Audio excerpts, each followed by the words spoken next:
तमाम देखने और सुनने वालों को अस्सलाम वालेकुम।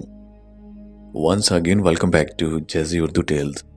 एक मरतबा फिर से आपको जैज़ी उर्दू टेल्स में खुश आमदीद। जैसे ही हम उस घर के एक कमरे में दाखिल हुए तो बच्चों के हंसने और रोने की आवाज़ें आने लगीं। हमने अपने मोबाइल की लाइट्स ऑन की हुई थी और उस कमरे के चारों अतराफ हम देखने लगे। वहाँ पर कोई भी नहीं था, जगह जगह जाले लटके हुए थे और दीवारों को देखकर काफ़ी खौफ महसूस हो रहा था। उस वक्त हमें ऐसा महसूस हो रहा था जैसे हमारे अलावा और भी कोई वहाँ मौजूद है। उस कमरे में लकड़ी का एक टेबल पड़ा हुआ था। हम लोग जैसे ही उस लकड़ी के टेबल के पास गए तो हमारे पैरों तले से ज़मीन निकल गई। ये वाक़या जो मैं आपको सुनाने लगा हूँ ये वकास के साथ पेश आया। वकास का कहना है कि मुझे ऐसी जगह जाने का बहुत शौक है जहाँ जिन्नात पाए जाते हैं और मैं अक्सर इस तरह की वीरान जगहों पर जाकर देखता हूँ कि क्या वाकई उस जगह पर कुछ होता है या नहीं। एक दिन मुझे मालूम हुआ कि हमारे शहर के एक मोहल्ले में एक घर ऐसा है जो काफ़ी सालों से बंद पड़ा है और वहाँ के लोगों ने बताया कि रात के दूसरे पहर बच्चों की तरह तरह की आवाज़ें आती हैं। रात या शाम के वक्त उस मकान की तरफ लोग नहीं जाते थे। उस मकान की वजह से वहाँ के लोग काफ़ी ज़्यादा खौफज़दा थे।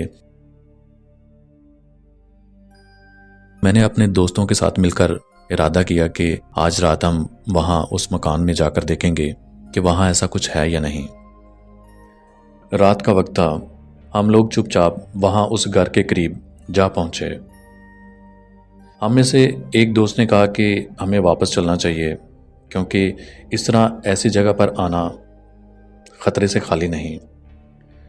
लेकिन हम लोगों ने इरादा किया हुआ था कि हम उस घर में जाकर ज़रूर देखेंगे कि वहाँ ऐसी मखलूक का कोई वजूद है या नहीं। जब हम उस घर के दरवाजे पर पहुँचे तो दरवाजे पर ताला लगा हुआ था। हम लोगों ने दीवार पे लांगी और दबे पांव उस घर में दाखिल हो गए। वो घर अंदर से काफ़ी ज़्यादा खौफनाक दिखाई दे रहा था। एक तो वो घर काफ़ी सालों से गैर आबाद था और रात के वक्त वो मज़ीद खौफनाक दिखाई दे रहा था।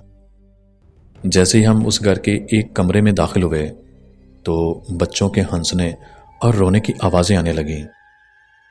हमने अपने मोबाइल की लाइट्स ऑन की हुई थी और उस कमरे के चारों अतराफ हम देखने लगे।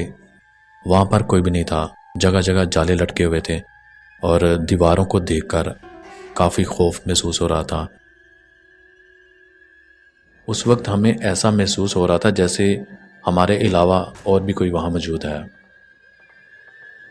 उस कमरे में लकड़ी का एक टेबल पड़ा हुआ था। हम लोग जैसे ही उस लकड़ी के टेबल के पास गए तो हमारे पैरों तले से ज़मीन निकल गई। लकड़ी के उस टेबल के दूसरी तरफ एक बच्चा काले कपड़ों में मलबूस वहां बैठा तस्बीह पढ़ रहा था। हमने जैसे ही उस बच्चे को देखा तो हम लोग घबरा गए और चंद कदम पीछे हट गए। फिर हम लोगों ने हिम्मत करके दोबारा उस टेबल के पास गए। टेबल की दूसरी तरफ वो बच्चा मौजूद नहीं था, वो वहाँ से गायब हो चुका था। हम लोग काफ़ी ज़्यादा खौफज़दा हो गए तो हम लोगों ने उस घर से बाहर निकलने का इरादा किया। जैसे ही हम उस कमरे से बाहर निकले उस बच्चे का साया मुसलसल हमें दिखाई दे रहा था। हम लोगों ने भागकर उस घर की दीवार पे लांघी और घर से बाहर निकल आए। हम लोगों ने अल्लाह का शुक्र अदा किया कि हम लोग सही सलामत उस घर से बाहर निकल चुके थे।